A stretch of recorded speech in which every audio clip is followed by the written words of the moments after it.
What is poppin'? MFL Total Access in the house. We got playoffs underway. Man, oh man, did we have some crazy games this weekend? And I most definitely say that every week, but this week was bananas.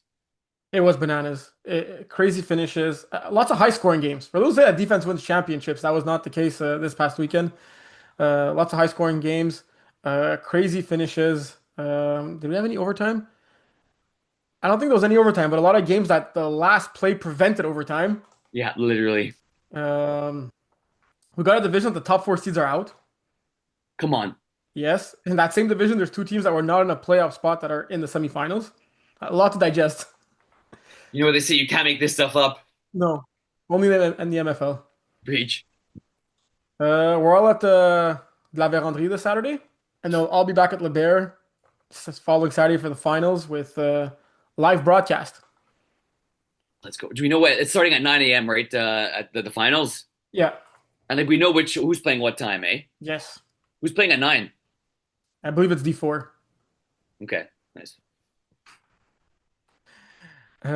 Before we start with all that playoff action, let's go to MFL Laval. It was last week of the regular season, and there was still a spot up for grabs, lots of seeding involved, and we had another, I think, never ever. So we'll go quickly. So we Man, had a Dylan's 10-0, double. baby. What? Dylan's 10-0. So Sooners came into the day. Yeah, Villains undefeated season. Congratulations for that. Sooners came into the day sitting at 6-3. They won their morning game to make it 7-3. But later in the day, Bellows were playing against Cougars, and both were sitting at 7-2. Mm. As you can see, both are sitting at 7-3 now. Yep. I'll explain in a sec. Oh So boy. Sooners had no way of finishing third because they were 7-3.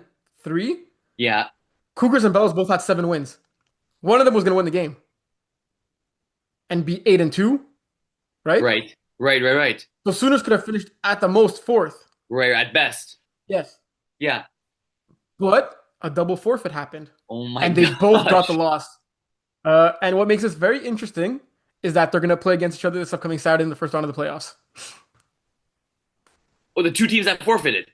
Yes, it wasn't a roster regulation forfeit. It was a referee needed to put end of the game because of behavioral issues and people getting too many ejections happening at the same time of a Oh forfeit. boy. And so Yeah. that's going to be a game that's heavily monitored this week, obviously. Yes. So you'll probably ref Um, that game. Most probably. Yeah. Oh I boy. like I like the way you think. Yeah. Yeah. So uh, try to like we're gonna say I know it's the playoffs, emotions run high, but man, for an almost meaningless game of them last week, emotions were pretty damn high. Lots of disrespectful chirps. Like we're all in for like a good chirp, a good like a good laugh, like if you keep it respectful and everything. But um, stuff that have no business in the MFL. Yeah. So anyway, the refs ended the game. These two teams are meeting up again in the quarterfinals. So in Laval, there's 7 teams making the playoffs. Three number one seed gets a bye to the semis, and then Yeah. there's three quarterfinal games: 2, 7, 3 versus 6, 4 versus 5. The game of the week has to be Bellows in business against Cougars. Hopefully for their on play because it was actually a great game. The score was 25-20.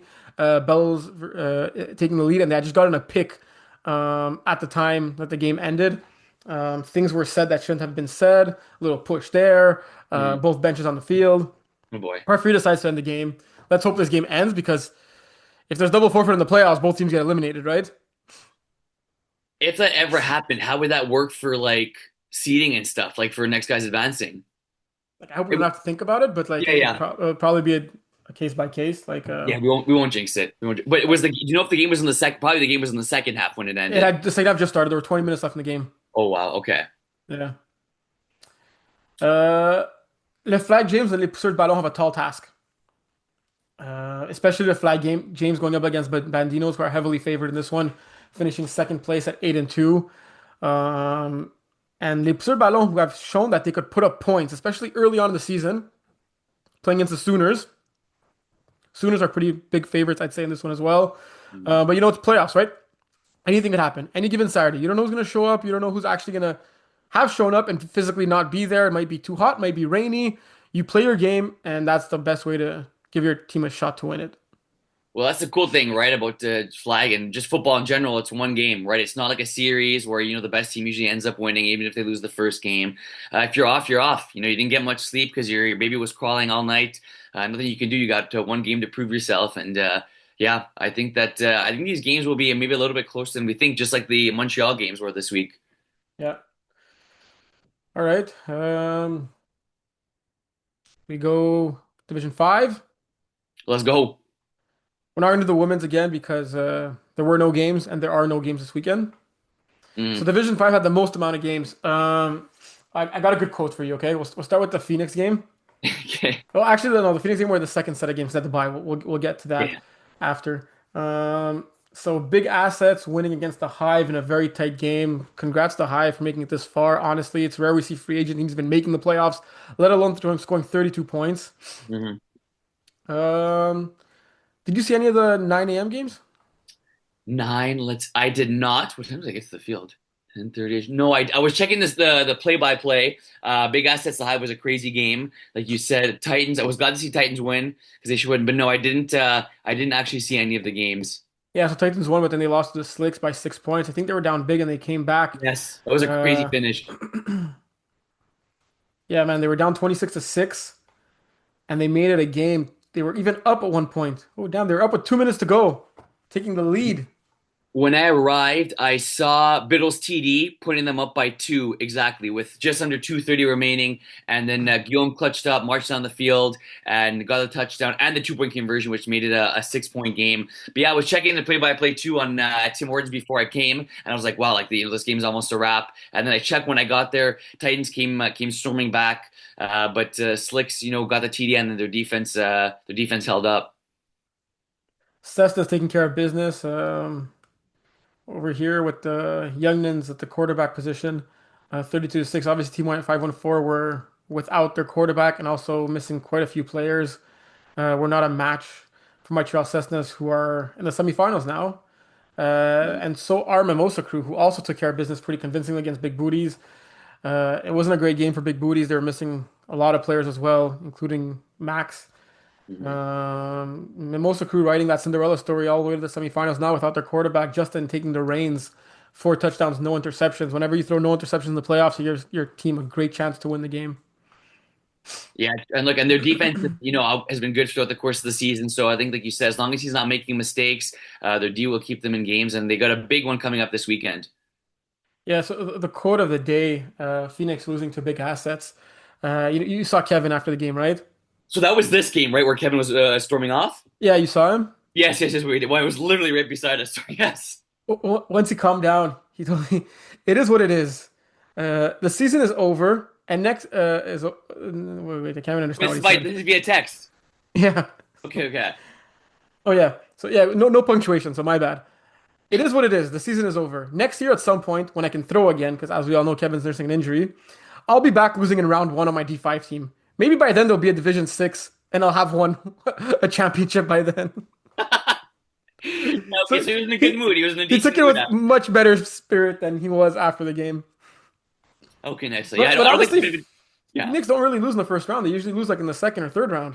that's what you were saying, right? They choked a little bit early this year. Yeah, Christmas came early. Yeah. Uh, at the end of the game, as the whistle blew, I don't know if you heard, but Justin was saying we're the best effing team in this league.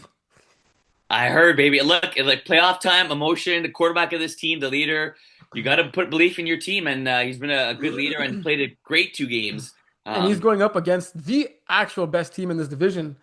Your Division 5 finalists from last fall season, and who are clearly the favorites right now. Looking at the standings, another thing that's super impressive in this Division 5, you could say anyone could beat anyone.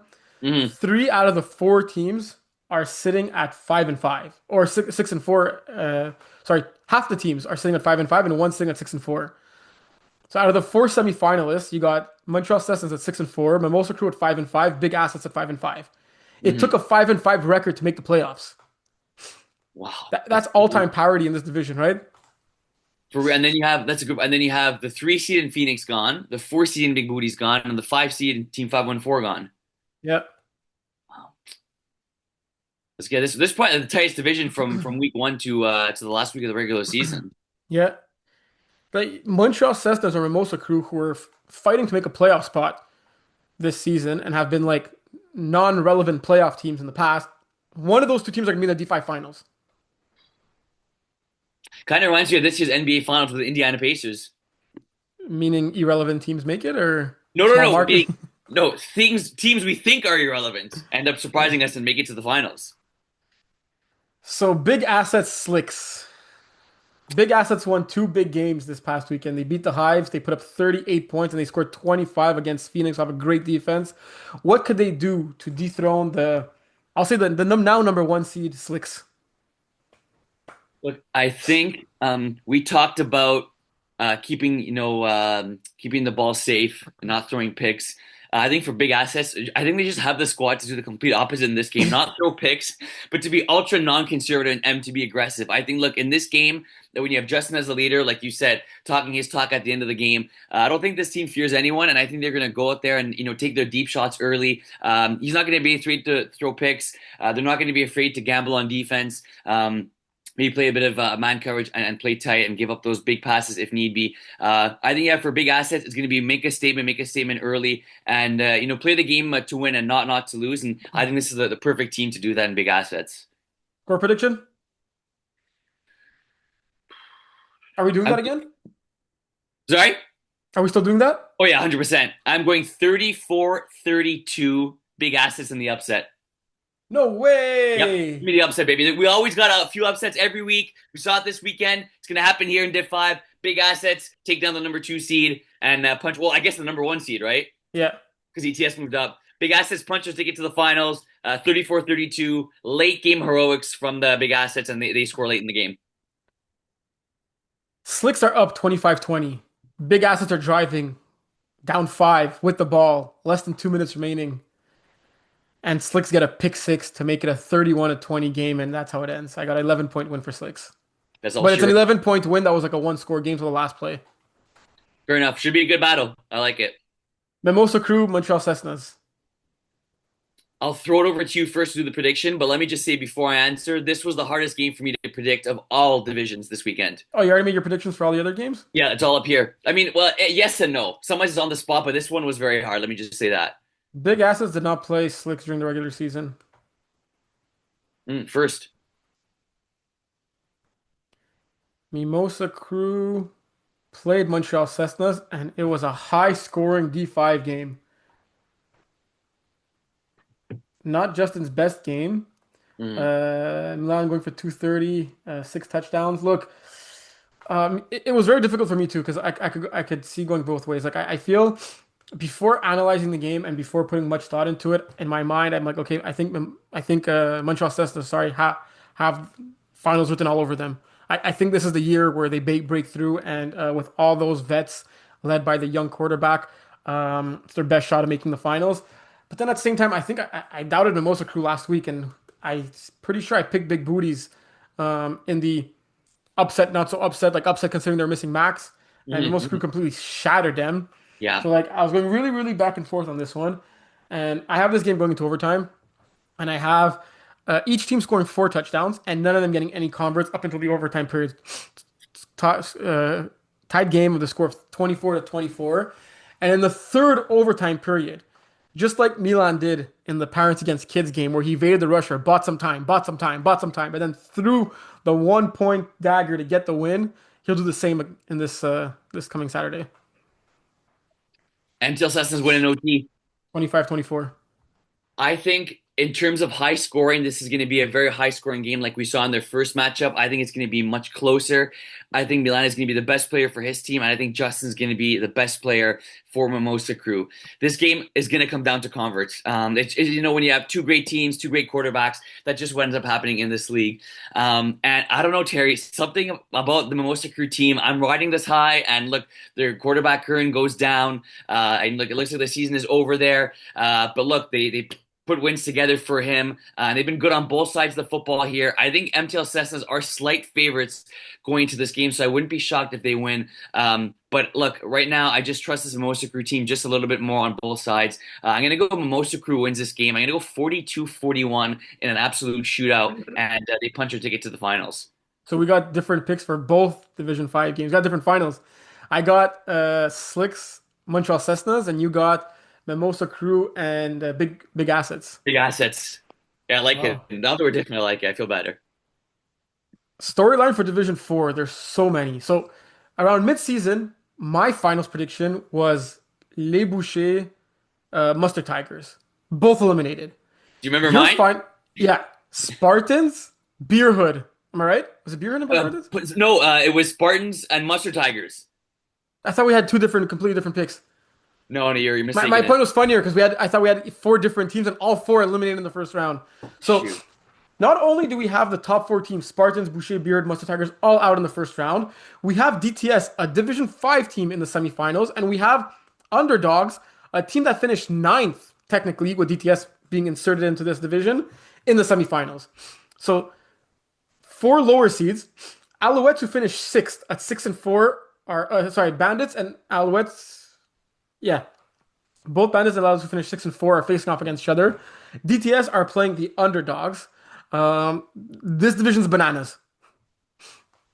Yeah, Terry, all you have to do is look at the four games that happened this weekend and literally down to the last play. Like, honestly, like to have four games in the same division, all finishing within 6 points is crazy. And just the way these games finish, it's not like it was a 13-point game when someone scored in garbage time. All four games came down to the last play. That's Man, crazy. yeah, no, this is heart attack central here for your Division 4 fan. So I was roughing the other game, but I caught a glimpse of a few plays in this one. Back and forth game, emotions running high. I saw DTS celebrate at the end of the game. I wanted to go tell them like, how much fun is it to win like when you're winning like this kind of game? Like obviously they didn't have the competition in Division 5. Not really their fault, but you can only play the team that's scheduled ahead of you, right? But they were playing a very good Mustard Tigers team. They just earned themselves a Division 4 playoff win while playing the whole season Division 5. Take a second to acknowledge how impressive that is. Like that's crazy. And it's not like they play. Obviously, they haven't played these teams before, so they don't know them. They can't scout them. They're not, they don't know the tendencies and everything. It's a lot that makes it hard to win a D4 game when you play D5. We felt it was fair to insert them at best at the 5 seed and have four teams ahead of them. Those four teams meriting to have home field if they were going to play them. All those four teams are eliminated. DTS, the highest remaining seed going forward. They have home field advantage in the semifinals and in the eventual finals if they make it. I know there's no fans, but that just having the option to start with the ball or start on defense is pretty huge, right? Like having the opportunity to like take the time at halftime, score at the end of the first half, get the ball start second half is something that's pretty underrated in this league, and a lot of higher division teams really take advantage of that. So they came up to a pretty good lead, up 19-6 early midway through the first half, and they took the last play of the game to take the win on a fourth down play. I saw the previous play. I'm pretty sure Matthew got sacked on the previous play. Yeah, exactly. You saw it too? Yeah, I checked the play-by-play. Oh, you checked. Damn, you did your research, man. I did it. Hey, look, the Division 4 was nuts. Like, you can't make this stuff up. Yeah, so he got sacked in the previous play. But what was bananas before that was that even though they were up 19-6, Mustard Tigers scored one, two, three unanswered touchdowns, take the lead, and get the 1 point cover, make a 6 point game. Matthew and DTS tie it up, finding Justin for a 20-yard score, and then it gets picked one by your boy Victor Davis. With 4 minutes left, Mustard Tigers take the lead on a pick one. Imagine losing that way. Like they wouldn't have had the Yeah. same like eagerness at the end to score. They could have okay, well, we'll play for overtime. Maybe not. But how crazy is that? Victor Davis having himself a game, reaching the end zone like 12 times in this game, offensively and defensively. Did you see the play-by-play for Mustard Tigers when they got the ball back? 1 second. Because they, yeah, 20-25. Victor Davis gets the pick one, but they did the four-letter word, Terry. They punted. They did the four-letter word. Um, Huge pick by Yanni right over here. Yep. 4th and 4. Terry, they did the four. I'm happy you No, put. but like, I was going to bring but this up. but like 4th and 4. Meaning, Like if it's 4th and 10 and more, you can ask yourself the question. You don't punt, but it merits the question to be asked. But if it's fourth and single digits, there's no question to be asked. You're going for it. it's automatic. 'Cause They did the four-letter word, and yeah, okay, the defense seemed to be playing well for the most part after that pick one. But look, all kidding aside, we talk about it here. We hate punts in the MFL for a reason. Let's say they go and they don't get the first down here. I was gonna say it's all math. It's all Hey, math. that's what it is. DTS scores quickly, you get the ball back. Chances are take Because the win. exactly, DTS's drive when they would have been on your what was it, 11-yard line would have taken up half the time that was remaining. You must have had your timeouts left. You still would have ended the game with the ball and a chance to win, or you would have stopped DTS and won the game there.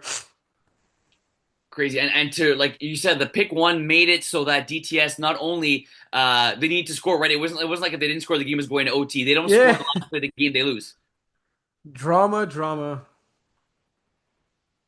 But Talk about look, like they still balled out in Division Four, man, against a really good team. I know most targets were missing Brian, but Thomas did more than what he had to win this game, right? Putting up 26 points. that's it. And I think with Mustard Tigers, I'm trusting their O to go down and score, right? That's what to not go for it on fourth down there was a bit surprising. But yeah, it's funny. As soon as I got to the field, I saw DTS celebrating, and Tom was super nice. He was actually clapping right after the game, after they got their touchdown. That's what MFL's about. Good game. You hate to lose them, but there's got to Thomas be was a win to clapping lose. for DTS's win. Yeah, he was. He was. He's a good guy. Well, he's a great guy. There you go. That's hey, MFL's all about. Bandits Beer Hood. I know the boys are watching, and I know that they were joking around that they yap towards each other. Well, I yap with Will a lot too. So like as soon as JP texted me to say that we were doubting them, obviously I shared it with you, and you told me off air. They called you out and they won the game. Not only did they call it out, JP who had I think the game-winning touchdown over here. No, sorry, that was Lucas. He had the go ahead touchdown when it was all scored at 20, all tied up at 20. This game too had a crazy ending to it. If you could just look at the scoring summary at the end, the score was Bandits were up 6 points. Bureau scored to tie the game with 20 seconds remaining, and then on the last play of the game, Bandits win the game. JP guaranteed a win in this game. When after he told me, "Oh, you're doubting us," I'm like, "Look, I said it was gonna be a close game. Like I had to pick a winner. It's not like as if like I said you guys are gonna get destroyed." He's like, "I guarantee we're gonna win this game." Oh man, put your And what's on the table. seriously, and he came out and he won the game. This was a That's crazy game. Look, Mikael, first game of the season that he was snapping. They had a revolving door at snappers for Bandits. None were working like great. They wanted to try something new. He practiced all week, he told me, and he was snapping for the first time ever in the playoffs. 7 for 97, a touchdown. His quarterback Matt going for over 200 yards, 19 of 32, five touchdowns, one pick. Unfortunately, Beard without their starting quarterback Matt Sis. They did have Gilbert fill in for him pretty well. The head scratcher for me of the game was when they decided to bench him. He was playing really well, and one thing I would have encouraged him to do even more was run. Every time he'd run, he would catch the Bandits team off guard. He waited till the second half to start running a little more. Um, you see, Felix has one attempt for one pick, and that could be the difference in this game. That's how close this game was right here. hmm. Let me find it for you in the Oh, so it play-by-play. wasn't like a double quarterback thing. Nope, it Okay. was. Yeah, it's big, man. Like you said, in a game this close, interception changes everything. And you ref this Yeah, game, eh? yeah. Okay. So right here, Bandits took the lead 26 to 20. Yeah. Jubel was playing great. They was back and forth game. He wasn't doing anything wrong. They decided to make a quarterback change. I see Jubel on the sideline on the very first play. Felix goes deep and it gets picked off by Matt right there. Beerhood's D held them up. As hmm I gotta say that Antoine Lévesque had two huge sacks on that drive, making it a fourth and long situation where Bandits probably should have done punted, but they still got the W by punting there. I mean, they were in a fourth and 12 situation. So I guess you could ask yourself the question, was it the right decision? Probably, I mean, not, No. but you won the game, so you don't have to like lose any sleep over it. But yeah, that was a very questionable quarterback change there. And then Gilbert gets the job done for his part, right? Scoring with 23 seconds remaining. And then uh, Bandits get the ball back with just a few seconds, a few plays, and on the very last play it was like I believe Luca ran a hook and go, and the defender bit. They were like 20. I feel it was more than 14 yards. Must have been like maybe closer to 20 yards. I feel. Um, But you, uh, yeah, yeah. and he ran a hook and go, and he was wide open in the end zone. Like everyone left him all wide open. I think they were focusing on JP, who was the main receiver throughout the game here, and Luca literally down the sideline, on the blind side, catching the ball in the end zone for the win. And I was sure this game was going to overtime. That was last play. It was literally the last play of the game. Well, I mean, you got to love the time management there by Matt at the end of the game, right? They have, I think, if you go by the play-by-play on that last drive, they had 4 plays. It was a completion of, I think it was 9 yards, and he got sacked. Then 14, and the last play was 14, I believe. Look, you don't want to panic, right? Some guys that get the ball, we don't have too much time. I assume they had a few timeouts left, at least. But some guys are gonna get the ball and they're gonna go deep first play, deep second play. But look, he managed to work down the field even with very few seconds left and very few plays, and made it manageable, right? You want to make it manageable, manageable, manageable. That's exactly what they did. And 14 yards on the last play of the game isn't easy, but you can heave it to the end zone, right? And you're going to get it there. And they could have played for the tie, right? That too, exactly. Way to have Antoine guts. Lévesque, 6 sacks in this one. Literally crazy. Um, To get 6 sacks in the loss is pretty surprising. yeah. And I want to shout out also Felix in this game. He had 5 touchdowns, 74 yards, 5 receptions, sorry, 74 yards and 3 touchdowns. He was clearly playing hurt in this one. Mhm. He pulled something early in the game, looked like he'd be out. He played the whole game pretty much both ways and was a huge piece for his team. Hey, playoffs, you put it all on the line, man. That's mad respect. Um, Alouettes, Les Bouchers. I thought this Alouettes game was with over. Alouettes without a big piece in Jonathan Woodley in this one, who I know you've seen play many times. And yeah, they were up. Boucher were up big, and at half, 27-9, 18, two-possession game, right there. Even take scoring early in the second half, up 15 points. It's not the only 15-point lead that got destroyed this past weekend. Um, we'll talk about the other one later in Division Yeah, Two. It yeah. was either 14 or 15 points. Um, Yeah. So I didn't see any of this game. Did you catch any of it? I did not. I caught the last play of the game that were Alouettes forced an incompletion. But yeah, I didn't watch the game. I was getting lunch, but I was checking the play-by-play. And I said, man, this is gonna be tough for the Alouettes. In any division to be down by 15 points in the second half is big, especially to a high-powered offense like Le Boucher, and with the system that they have. But man, Rob White just got it done. It was. I was watching. Sorry, I was watching the beginning of this game, and it didn't look all that great for the Alouettes. They seem to be nickel and diming, and yards seem to be hard to come by. But Olivier Quinn, man, he's been huge for this. He was huge in this game for this team, getting 3 touchdowns, great hands, and surprisingly fast. For one of the bigger guys. But honestly, you got to tip your hat to Rob White in this one, Terry, because to come back down 15 to rally the troops in the second half is definitely not easy. And it's not as if Lucas threw a bad interception. He went 5 touchdowns, 0 interceptions. I said it earlier. You throw 0 interceptions in the playoffs, you're putting your team in a great chance to win the game. And that wasn't like the case here.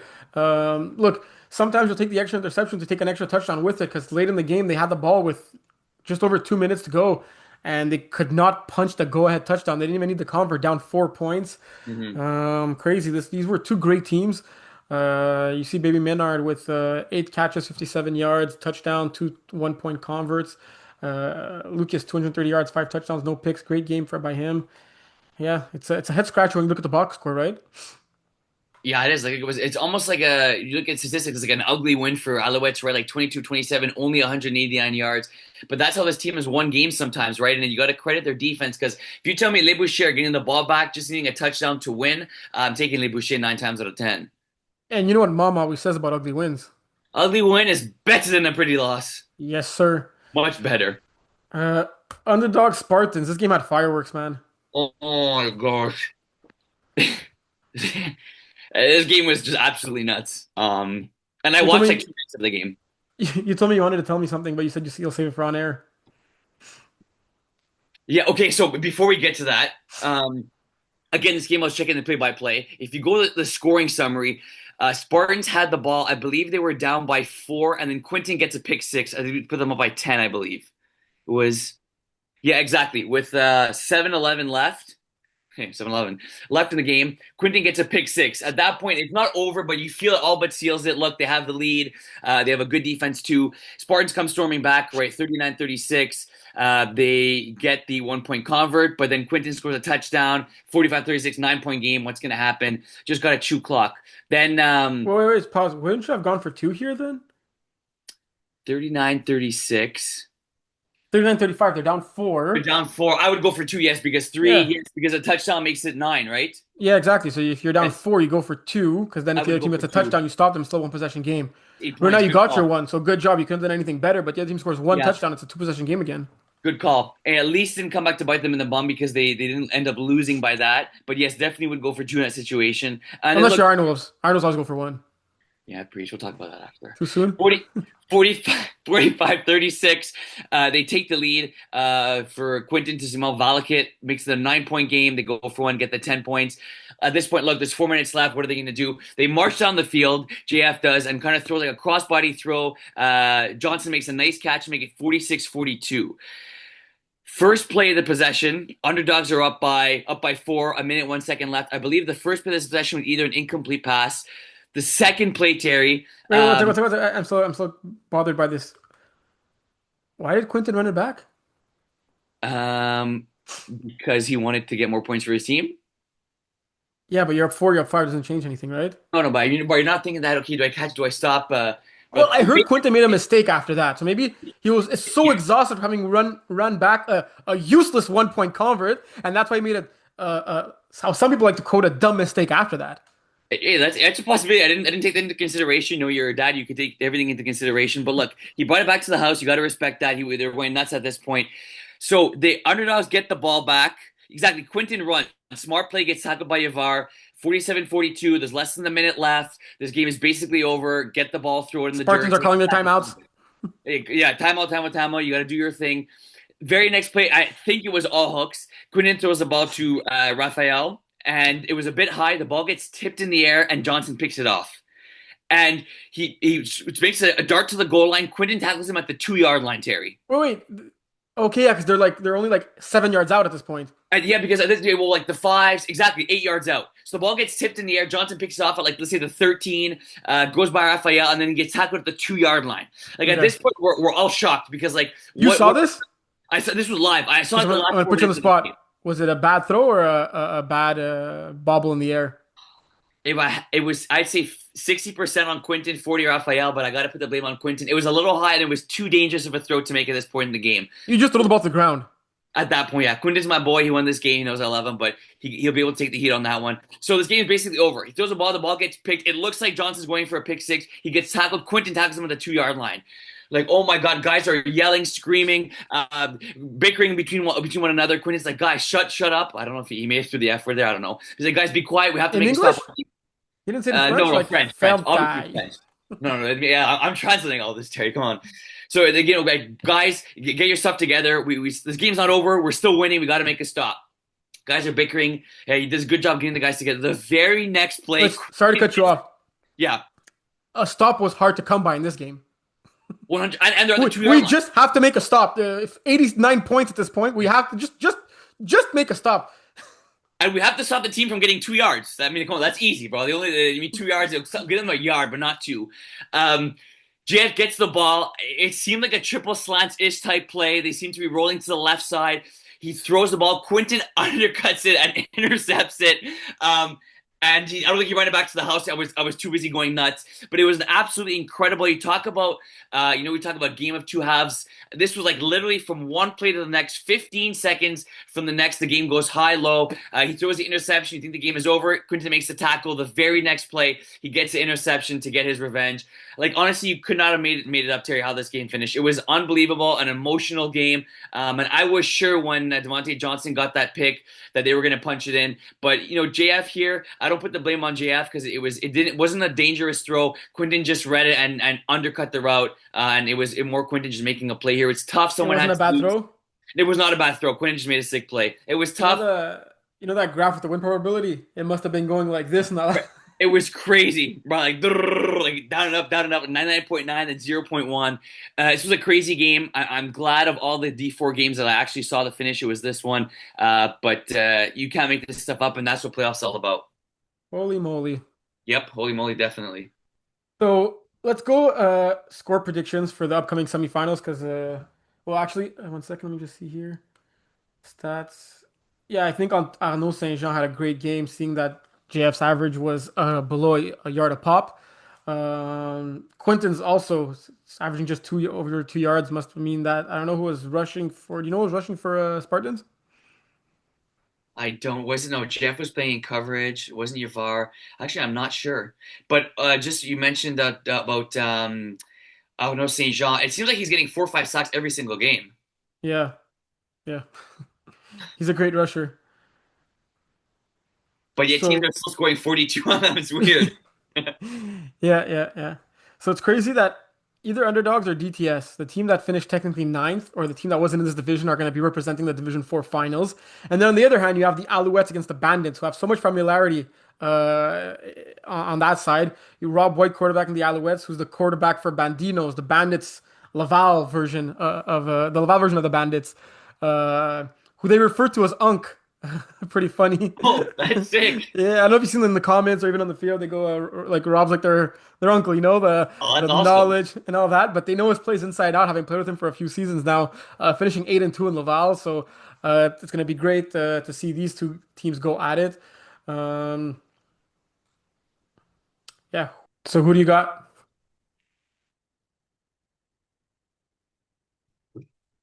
When they met up in the regular season, Rob had said, similar to what you said, the Bandits kind of know his playbook. They played together. On Sundays. I don't think it was a close game. I expect it to be tighter here. But look, I think right now Bandits are firing on all cylinders, offensively, defensively. Alouettes did have a crazy comeback in the last game. Both teams coming off a high, so I wonder if that ends up favoring either team, which I don't think it does. Obviously, because I said both of them coming off that same high. I'm gonna go with Bandits here, Terry. A close game. I think that Rob White does a better job of throwing in wrinkles there and surprising the defense. But I think from top to bottom, this Bandits team is probably a little bit better. So I'm gonna go Bandits 30-25 in this game. 30 to 25. Yeah, one possession game. So you know how Bandits are saying that they know Rob's playbook because they play with him and all that, but I'm pretty sure Rob and Alouettes also know the Bandits playbook since it's based off what Rob taught them, right? Good Um, call. and Rob didn't have the same roster. I think he was missing Woodley in this game that he now has, and that should be there this upcoming weekend. Um, I don't think the students have yet surpassed the teacher when it comes to the playoffs, and I got the Alouettes winning this one. And as I'm saying this, I could see JP coming into my inbox again saying, "You're gonna doubt us. I'm gonna guarantee another win." Well, look, me picking against you guys worked last week. Maybe that's what what's needed for you guys to win this one. I'm going with a 31 to 30 win. Um, I see Bandits being in the opposite situation where they were last week. They'll be up 30 to 25, and Alouettes will score on the last play of the game to take the lead, um, 31 to 30. Puncher take it to the finals. And Alouettes will be your D4 finalists. Yeah, like they were in the. Didn't they win the Grey Cup last year, or was it the Argonauts? I think Argos won this the most recent year, and Alouettes won the year Yeah, before. good call. Yeah, Argos won the year before. Good call. I organized Alouettes won the year before. It's a good point though. Here it's playbook is probably based off of Rob's, and he's a smart guy. Did we do underdogs DTS? We did not. I'll throw it over to you first. I make my predictions first, but I expect fireworks in this one. It's gonna be a good game. It's gonna be a really good game. Look, I predicted DTS to win against Mustard Tigers last week. I said they matched up really, really well against a team like that who's more experienced, a little slower, a little more up there in age. Right now, they're playing against the opposite. DTS are a young group of guys, but the average age on underdogs is probably a lot younger than DTS. And a few people on DTS asked for this matchup. Well, be careful what you wish for because you got it now, right? Um, it's hard to say who's more hot, right? Like how you said with Alouettes and Bandits. Is Yeah, the team that like both these teams won on the last play of the game? Is it the team that came up from Division 5 who smoked everybody and beat a very good veteran Mustard Tigers team, or is it a team that finished at the 9th seed because that team that came up won a play-in game, beat the number 1 seed in the Spartans, right? Um, it's maybe hard to say Quinton losing. underdogs are not on the higher of the highs. Yeah, maybe Quinton losing that D1 game late Saturday is gonna ignite something else on him, knowing that this is the only team he has left. Same for Simon Valiquette, choking with Drama Club. This is the only team he has left right now in the playoffs. Um, I kind of want to pick DTS, but I feel underdog's the right pick here. I think I got underdogs going to the finals. I don't feel Well, confident in my maybe pick though, but I'm picking underdogs. it's funny. I my initial gut told me to pick DTS, and then I said, but underdogs have been, like you said, like on the high, just squeezing into the playoffs, winning on like the last defensive play of the game. DTS has never played underdogs. Underdogs have obviously never played DTS, so there's a lot to figure out here. But I do have a bit more of a high scoring game, and I trust my gut when it comes to the playoffs. And as much as I love underdogs and I love the story, what a story is that DTS moves from Division 5 to Division 4 and punches their ticket to the finals. And I think that's what's going to happen in this game, Terry. I'm going to go DTS win this game 37-32. It's 32-30 for, sorry, 30, I'm going to say 32-29 for underdog. DTS go around the field, they score, they get the 2 points. Underdogs have about 30 seconds to punch their ticket to the finals, and DTS's defense stands strong. So I got a DTS and Bandits final to As represent high Division sc as high scoring as that game underdog Spartan ones, I see this game being low scoring and slow like the underdog's A squad game. I see both teams maybe throwing a few interceptions, going turnover on downs early in the game, and I got a 19 to 18 score um, for underdogs. I did say underdogs, right? You did. So you got Yeah, underdogs and Alouettes.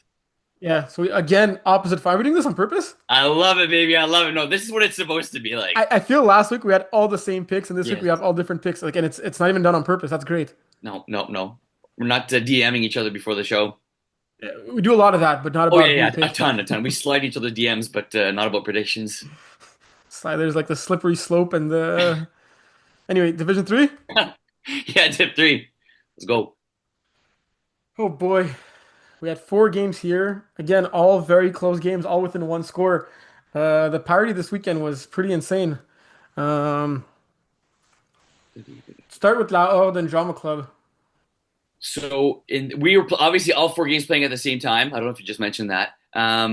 But while I would look over and glance at the Lao Drama Club game in between our plays, I was only seeing Lao score, and it was they were scoring in a plethora of different ways. Dave St. Jean was throwing for touchdowns. He was running for touchdowns. He was getting pick sixes.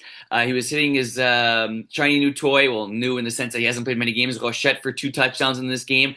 The energy in this game just seemed absolutely bananas, and I think it was a bit higher for La maybe because they were motivated to play the team that finished number one overall. Obviously, you got a lot of familiar faces here that know each other, that played together in seasons past, and in flag football in general. But it just seemed to me in this game, Terry. Obviously, I didn't see much of it, but Laos seemed to want this game a little bit more than Drama Club did. You think Drama Club took Lao lightly considering they smacked the living, you know what, out of them 40 to 19 literally 2 weeks ago? It doesn't help that it happened so recently, but I don't think Valiquette's the type of guy, or Potvin, those guys are not the type of guy to take a team for granted, especially a They're team just like Laos that they know have playmakers on both sides. they're just the type to look at their stats after the game though. Yeah, that we know. Yeah, it's crazy. It's crazy to see how like the tables could have turned so recently. And yes, you bring up Rochette who scored two touchdowns but only had three catches, and it's more than just the presence of Rochette in this one. Like Dave did a much better job of protecting the football. He ran, Mhm. I believe, more often. Smo, who had a pretty easy time evading Francis Saint Jean in that previous matchup, got sacked three times here, total of negative yardage. Um, yeah. I didn't see any of this game, but I was shocked. Like I saw the emotions, I was hearing the yelling and all that, but like seemed to be pretty much back and forth, back and forth.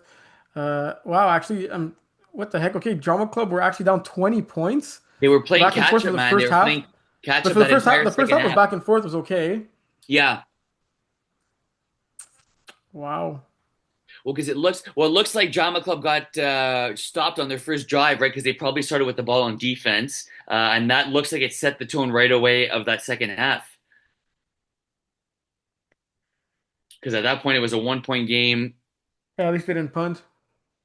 Truly, and Drama Club had scored the last play of the half, but yeah, that stop by Lowe to start the half was huge. I gotta say, seeing Guillaume with zero catches is pretty surprising. Wow, that is a good call. He's averaging over a touchdown a game, I think. He had, oh no, had 7 touchdowns in 7 games this season for them, 20 catches, 260 yards.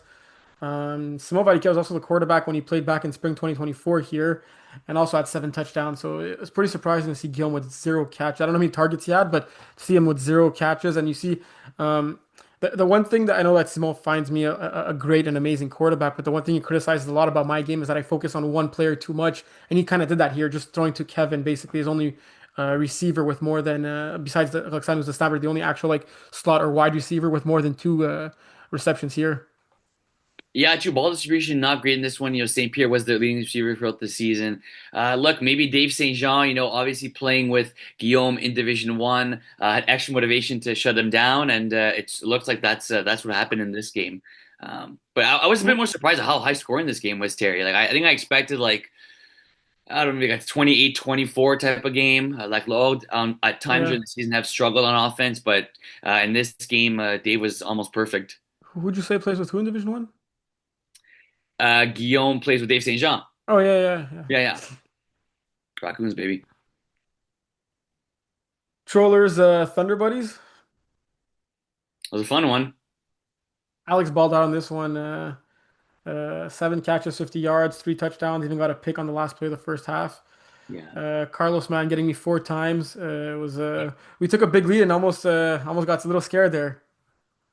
Um, yeah, we played with fire, as I would agree with Vince in the end of the game, but we did what we had to do. And credit for Trollers because we did control the majority of the game, but it was really only there after our last touchdown that the game kind of felt over. But no, they made it a tough game, and Jason, not throwing to many of these receivers before obviously being a sub for Evans in this game. A lot of good plays made throughout the game. I think our defense set the tone early. I think it was it our boy Ben Mallet that got the pick to start the game, Yeah. and yeah, from there that set the tone. I didn't see any of this game. Unfortunately, Avery wasn't there. Rob filling out okay at the quarterback position, making it a game. Obviously, when you're getting a sub quarterback, you can't expect. It's tough if you didn't play with them all season and he loses by 7. So like you can't really ask for better from that. The defense gave up 33 points. He wasn't allowed to play on defense.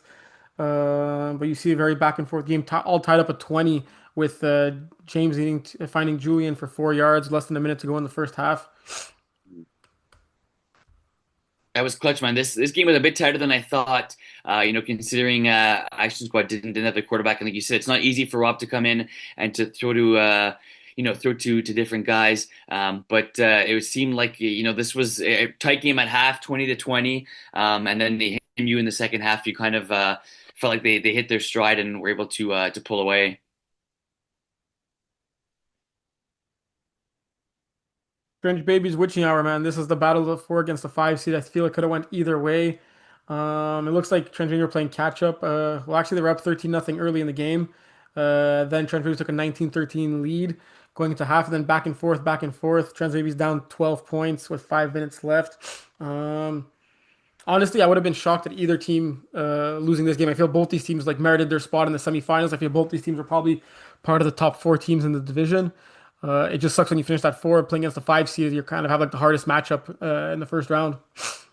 Yeah, that's it, man. Look, this wishing our team champions last season, really, crushing their opponents. And in this game, look, it's a big loss there when they don't have Tristan, but they've been filling up, quite the same. And Mathieu having a good game, just the same. 5 touchdowns, no interceptions, over 11 yards of completion. These are, two great teams. Ballers on both sides of the ball. Obviously, Devin being big for Trent Babies in this one, and then you have ballers obviously on the witching hour side. It seemed like an emotional game. I think it went down to the wire. I think Trench Babies had the ball and it was a chance to win it late. And it was the witching hour defense that stood Oh, tall. what's this? Yeah, okay. I kind of wish they lost now. I actually did not see them in the play-by-play.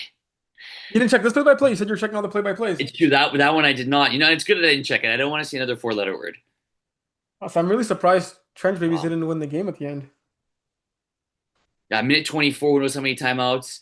Yeah, the defense bent, gave up 5-7, didn't break though. Back-to-back incompletions.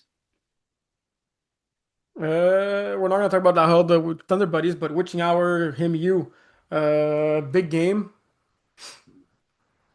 Huge game. They played each other earlier in the season, and I believe, yeah, it wasn't that close of a game. I'm pretty sure it'll be a closer game this time around. Yeah, I'd be shocked if it Um, wasn't. yeah, like you could see witching hour missing some big pieces in this one here. Um, are you making a prediction? I am. I expect it to be a much closer game than it was back a few weeks ago. Look, Himu has been, a great story. James' first year at the quarterback position, them having ballers that played Division One as well. Joey will be back this weekend, so that's going to be something Witching Hour needs to plan for. I see a high-scoring game here, and I think that Machir will do a good job of marching down the field and being able to punch it in. This is a game that may very well come down to Converse. But I just think him, you from the start of the season to now, and the fact that they were able to kind of get a convincing win against Witching Hour in this one, it's going to be tough. I'd be surprised if Witching Hour pull off the upset. I wouldn't be shocked, but I think Himu is a team that is deserved to go to the championship, and I think that's what they're going to do. I'm going to go Himu in this game. I'm going to go 36-26. Himu win by 10, and yeah, it's a game where Witching Hour is Wow. playing catch up. I got 26 points for witching hour as well, but I got him, you, scoring 28. 28 to 26. That extra 2 point convert is the difference. James had, I think, his best game of the season, going 27 to 30 in this game. He's gonna have another great game here. Witching hour is gonna be back and forth, but him, you are a great team on converts. Witching hour, if you want to have a chance to win, you really got to get those converts. Yeah, it's huge. I mean, no, I think Witching Hour is going to come with a bit of vengeance, right? They probably didn't like how that last game ended between them, and I think they're going to come out strong. So it should be a good one.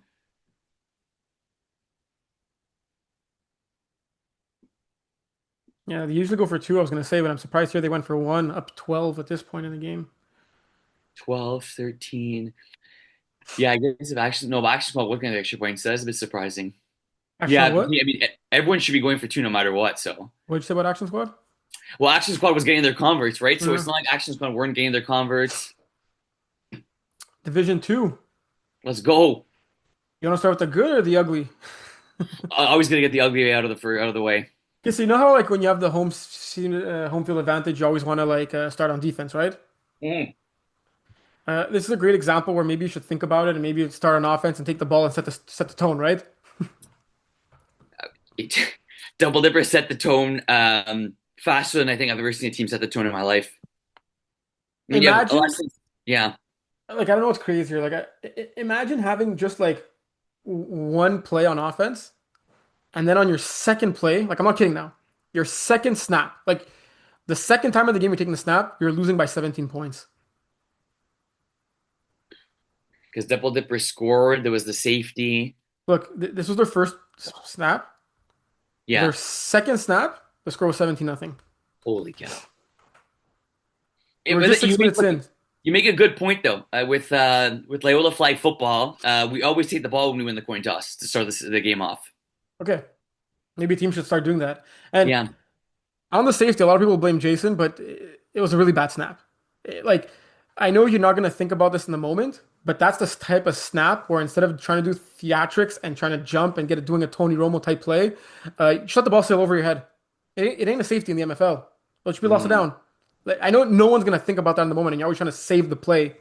First down, yeah, first play of the game. Let the ball sail over your head. If you have to jump and get a tip on it, just let it bounce over your head. yeah.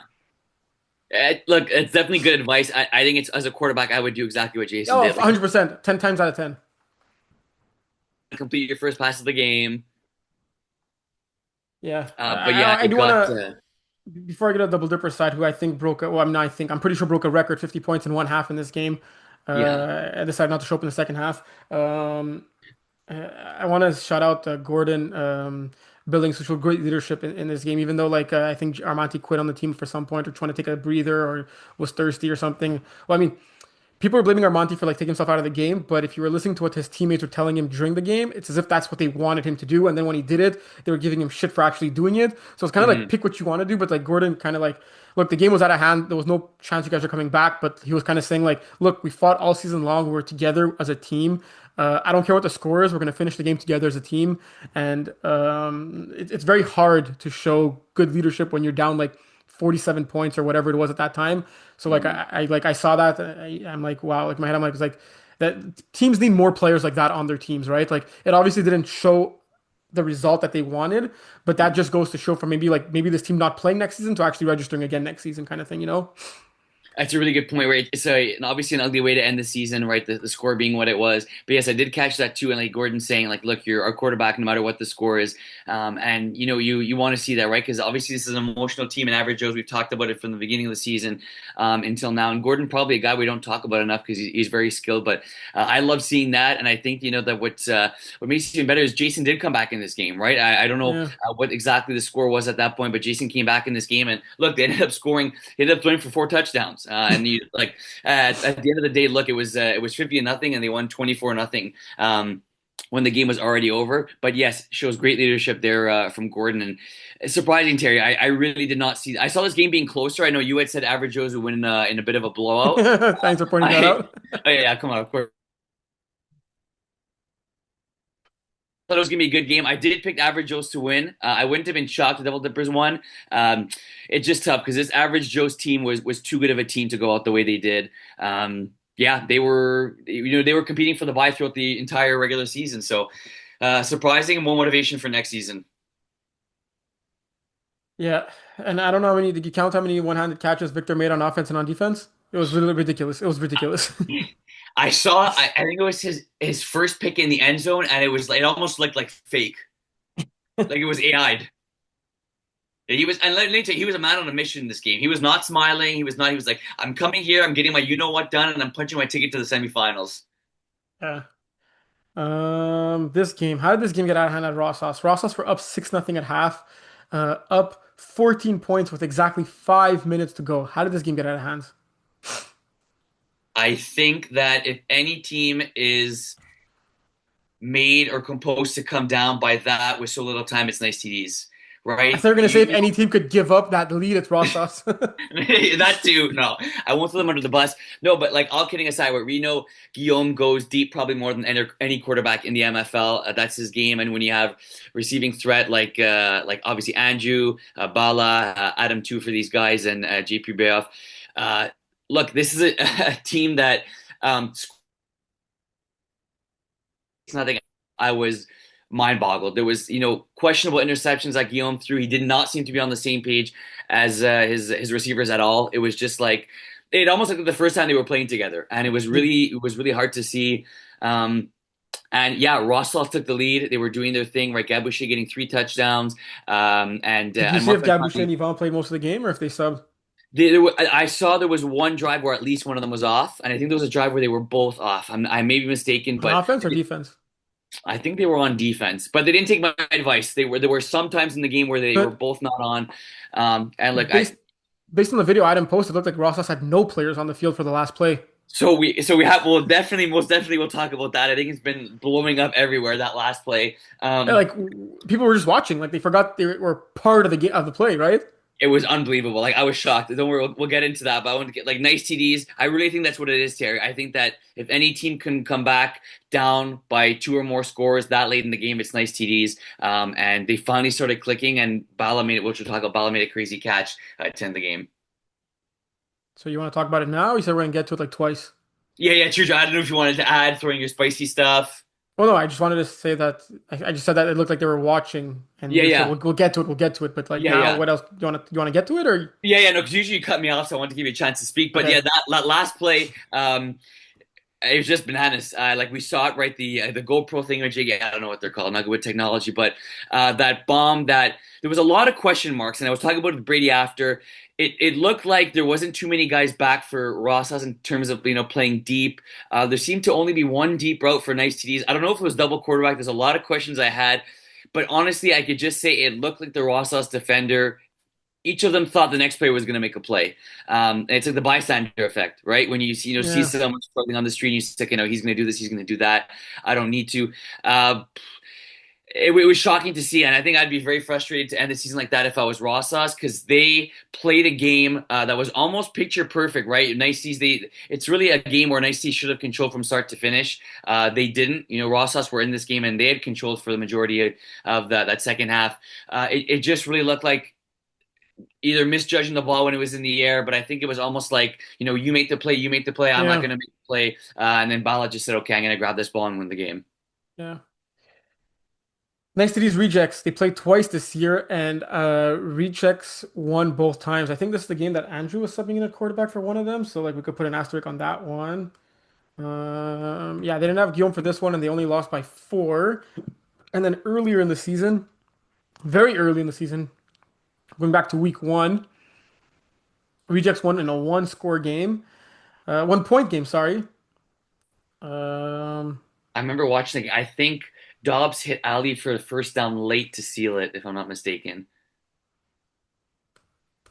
that'd be crazy memory if it was back in May 3rd.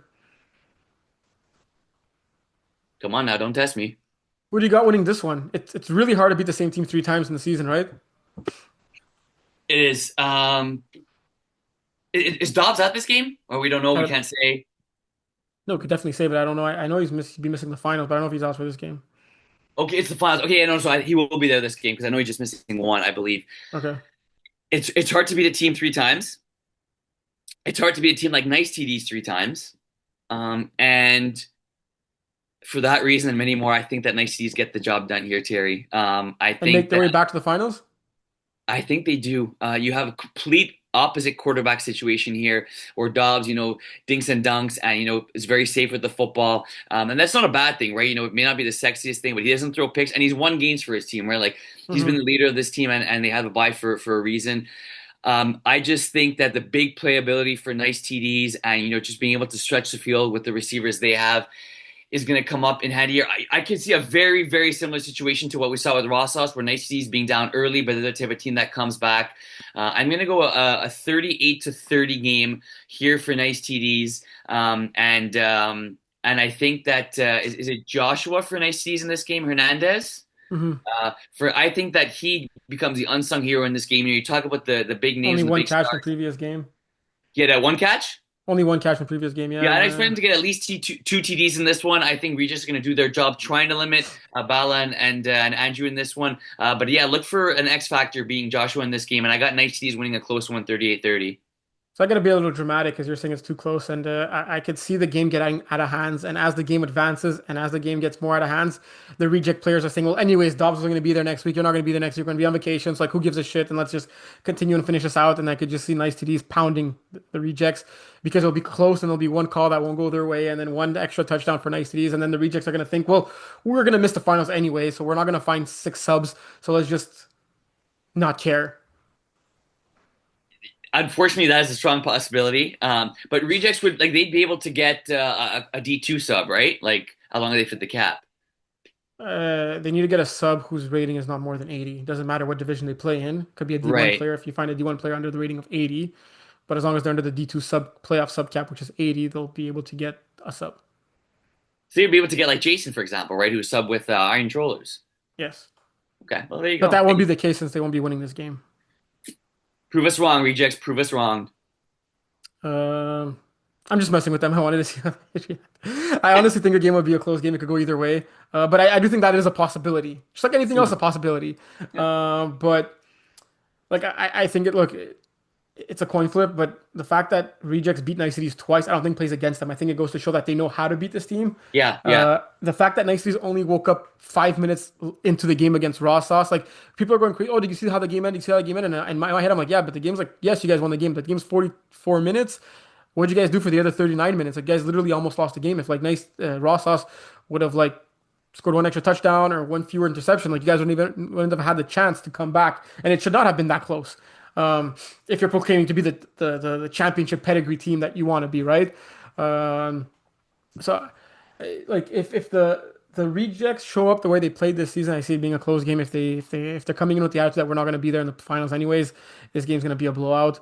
Um, Score prediction, you could flip a coin. Um, Either 35-33 or maybe 35-13, depending on which mindset the rejects show up with. Well, I think you're definitely right in the sense that nice Cities, if they play like they did against Ross, I don't think they're going to win this game. I don't know what's more Yeah. surprising: nice Cities scoring 0 points in the first half, or Double Dipper scoring 50 in the first half. Pretty crazy. Yeah. 50 points is definitely more impressive. Yeah, I'll give you that. And here we had like I think the Division Two game of the year when Fins Up last played Double Dippers. Honestly, I could see like a carbon copy of a game. I see this game being super high scoring. I see this game getting no stops, either team getting no stops on defense. I see both quarterbacks having the games of their lives, and I could see nice Fins Up winning on the last play of the game. This game was bananas. After the game, I spoke to the person. I said, honestly, you guys didn't deserve to lose the game. Not that we deserve to lose it, but both the teams deserve to win. Look, I think in this game, it's going to be very much who's able to get a stop. It could Yeah. very well come down to converts, but getting that stop early, Terry, is going to be key. Whether it's an interception, there won't be punts in this game. Whether it's an interception, a sack on fourth down, and then completion on fourth down, just a tipped ball. Look, I think that the over under in this game is probably going to be somewhere along the lines of like 85 and a half. I was gonna say 95 and a half. Yeah, it's gonna be hard to replicate this, but yeah, I'm taking 85 and a half. I'm taking over. Yeah. You're not gonna make your prediction, eh? Nah, nah. I predict a great game, and yeah, hope. Well, you can make your prediction. I said this the same thing. 57-52 final score. Okay. Oh, no, I like it. All right, folks, that's it for this week. And in Division One, the reigning champs go down. Man, Down they did. Down they did.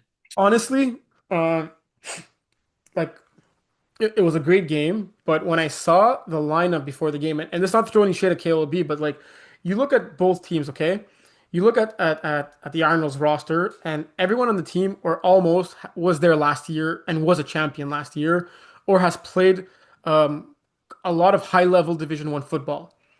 You look at KLB on the other hand, who were just six players at the end of the day, and some of these guys was their second or even third game, and Yeah. they had Simon Dumas, who's playing, I think, is his first or second season in Division One. Nick Potvin, who I think it's his first or second season in Division One.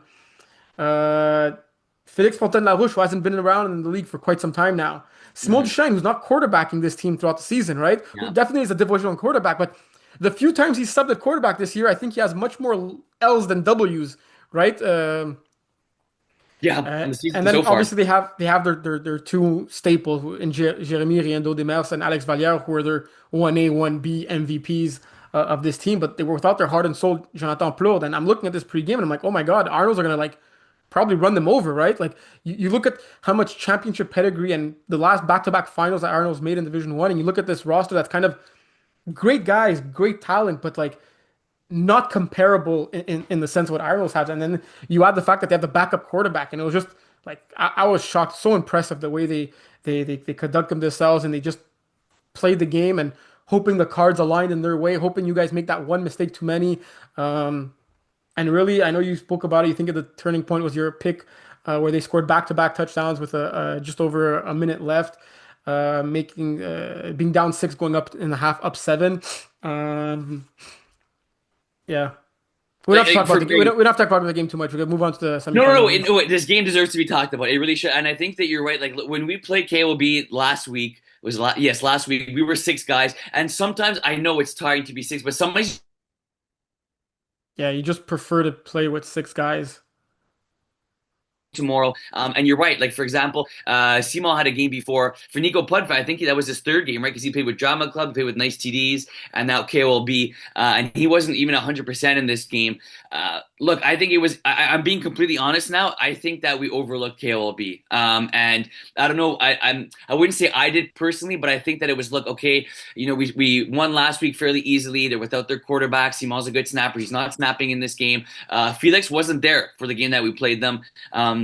I think you're right. Like, look, on paper with the guys that have played D1 and haven't played D1, I think you say we would have been the favorites in this one. But, you know, this was a great game. And credit to Simon, right? Throwing 7 touchdowns, Terry, just 1 interception, going 29 of 40. It was, we haven't struggled this much on defense for the, you know, a big part of the season. And, yeah, like you said, obviously, at the end of the game, we score last play. We decide to go for one. I promise to never make that decision again. But I really think like Jeremy's pick was huge because we had a chance to double dip, getting the ball in the second half, and he picks it Yeah. off and they score before the half. And yeah, great game with great plays made. So now at least you could predict both games and give your score for both games. Let's go quickly here. Unit Idaho. They played against each other. I think at least okay, they played against each other twice. Idaho destroyed them 66-30. Wow, I didn't think it was that bad. Yeah, With Vinny there and Brady there. Ashton threw a little bit in that one, and then they won a closer one, 36-28, and I think Ashton quarterbacked this whole game. And after the game, I remember him saying that he was going to be QB1 after this, which wasn't the case because then Vinny came back and played like the best game of his life against Raccoons. yeah. So not surprised there. But yeah, who do you have in this one? Man, I'm telling you, there's two favorites in this weekend, coming up in Division One that you see, and if either team takes the other team for granted, they're going to lose. I don't think Idaho is that type of team, Terry. I think that Idaho has been clicking on all cylinders. I think Brady's going to have a good game in this one. I expect Idaho to put up 38 points. I think Unit will keep it close, and I think it will be close late in the game.